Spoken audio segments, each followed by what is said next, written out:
Nosso tema: grandezas escalares e vetoriais, adição e igualdade de vetores. Sabemos que na matemática nós temos muitas propriedades e ferramentas que nos auxiliam na física para chegarmos a um resultado.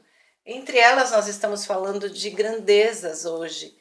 E quando a gente se refere a um valor numérico e uma unidade, estamos falando de grandezas escalares. Por exemplo, se eu citar a minha massa corporal é de 59 quilos. Hoje eu vou comprar 1 litro de leite. Então, eu estou falando de um valor numérico e uma unidade. Então, isso são grandezas escalares. Agora, quando eu preciso de mais propriedades, por exemplo, eu preciso do módulo, da direção e do sentido, então nós estamos falando de uma grandeza física vetorial. Então, por exemplo, se eu tenho que tirar um fogão do lugar, eu vou fazer uma força. Essa força tem um valor numérico e uma unidade de medida. E também ela tem uma direção e um sentido para onde eu vou estar levando o fogão. Uma velocidade também. Então, a gente sempre tem que perguntar para onde vai. Então, se tem como responder para onde vai, se tem uma direção e um sentido, então requer essa grandeza vetorial.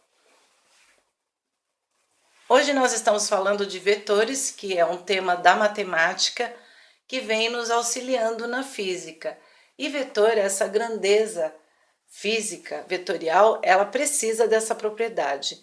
Então, lá precisa do módulo, da direção e do sentido. Quando a gente fala de módulo, nós falamos de valor numérico de intensidade. Então, aqui começando, dá para vocês verem aqui que eu tenho uma reta. Essa reta a gente chama de reta suporte. Por que ela vai ser suporte? Vamos lá. Uma reta, a gente já viu em matemática, que ela não tem fim nem de um lado e nem do outro, ou seja, ela não tem começo e nem fim. Essa reta que é suporte, uma reta de direção, por quê? Eu não vou precisar dessa reta toda para colocar um vetor. Eu preciso de uma parte dela. A esse pedaço a gente chama de segmento de reta. E essa setinha que tem, essa ponta da seta, significa o sentido do vetor que vai ter, que foi colocado.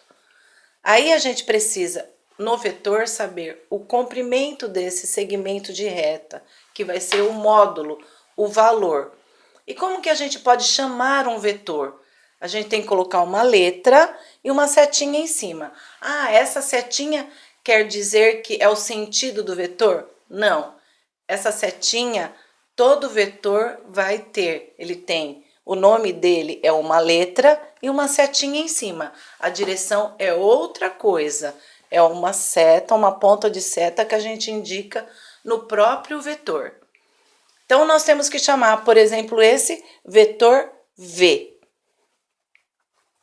Bom, se eu meço o segmento, por exemplo, aqui coloquei umas medidas, então eu tenho 5 pedacinhos, simbolizando, por exemplo, 5 centímetros da régua, ok? Então, como que eu vou colocar isso? Se eu colocar vetor e a setinha e o número 5, eu estou colocando o módulo errado.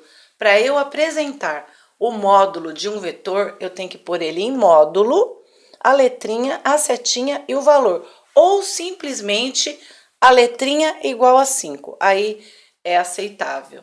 Nunca colocar letra, setinha e o número, ok? Então, o vetor a gente tem que respeitar. É uma propriedade que requer o valor, a direção e o sentido. E nota uma coisa, quando a gente fala de direção, sempre direção vai ter 2 sentidos. Uma direção vertical, ela tem o sentido para cima ou para baixo. Uma direção horizontal, ela tem uma direção para a direita ou para a esquerda. Uma direção inclinada, diagonal, como está esse segmento, eu posso ir tanto para cima como para baixo. Então, uma direção sempre tem 2 sentidos. Igualdade de vetores. Aqui nós temos 5 vetores, A, B, C e D, representados. Como a gente vai saber a igualdade? Qual é o módulo desses vetores? Então, assim, o vetor a gente só sabe se a gente completar aqui fazendo o teorema de Pitágoras. Então, nós vamos encontrar o valor dele. O vetor D e E, a mesma coisa. O vetor B, a gente pode